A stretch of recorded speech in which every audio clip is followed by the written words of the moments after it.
Hello, Nick. Hello. Thank you for coming in today and seeing me.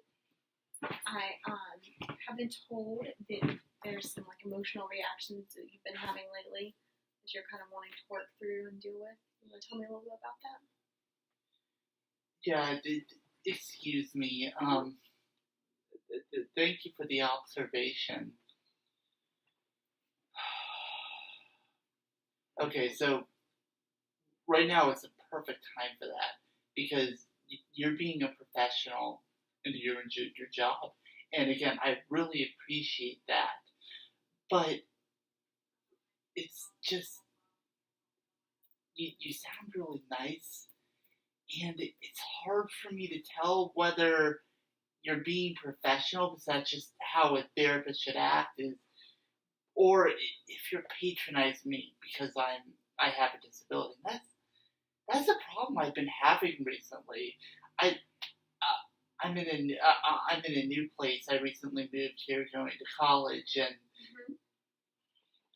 it's so frustrating because I don't want to push people away, but I find that I do that. Just being unsure if people being nice are them just genuinely being nice, or if it's patronizing me.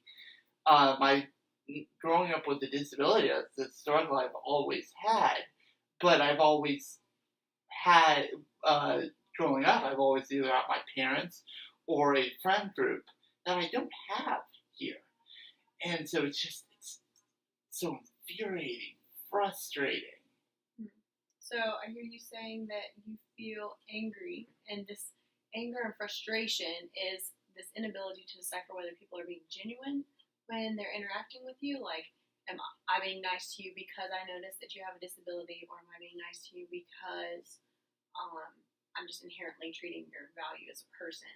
And that's kind of your irritation. So I would like to ask you in this that there is something that you're believing about yourself in that. So when you are getting frustrated by people being angry, what are you telling yourself? When people are being nice to you, what do you think you're... I know, I'm sorry, it's my fault. How unprofessional. Okay, rewind, pause, we're going to cut it all out. Okay, okay. I was pretending to cry. No, so, okay, you're good. Okay, so I heard you say that you're frustrated because you have an inability to decide whether someone is being nice to you because they notice that you have a disability, or if they're just being genuine with you. Right. So in our practice, we have something called the ABCs, and we have what we consider an activating event. So your activating event would be people are being kind of sugary sweet to you.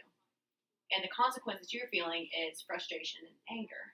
So we believe that there's a belief that you're possibly telling yourself that it's creating this anger. What do you think you might be telling yourself when people are being nice to you? They don't need to be so nice to me. For instance, you're saying the ABCs, which, because I'm in social science for my undergrad right now, I am familiar with this. I believe this is Ellis's REBT, right? Yes, indeed, sir. Okay, good, okay. But I'm thinking you're using, the ABCs, and that somewhat flipped the switch in me, and then you're saying sugar is sweet. Well, there's got to be a more complex way of saying that. She must be simplifying it. Now, I realize that that's not necessarily the case, but I'm trying to simplify it so that it looks less overwhelming to you, so that something more like building block and more concrete to deal with, and like, right, instead of this overall feeling that you're dealing with, maybe breaking it into chunks, and that way it's more easy to kind of work through. Well, thank you. I do appreciate that. So, do you think possibly that you're telling yourself that people are patronizing you by being nice to you, and that is what's eliciting the frustration? Or that they're pitying you instead of seeing you as a capable individual, and that is what's eliciting this frustration? Well, absolutely. I hope that's what I've been saying. Okay. So what is something that we could kind of rewrite instead, that perhaps we could change the way that you feel. So instead of feeling frustrated when someone's nice to you, what's another story that we could tell ourselves that, like, another reason those people might be acting that way? Well, they could just be nice. They could just be a genuinely good person, and it's not so much of a pity, but really they could just be valuing me. Just if anything else, it's just another person. Yeah, I definitely think that could be the case. I know that you recently moved here, and people in North Carolina have a tendency to be a little bit more nice and cordial to people, just as a part of our cultural identity. And so I think that for the time being, I would try giving people the benefit of the doubt when you're in that situation, that perhaps it's their cultural upbringing that is leading them to be that way.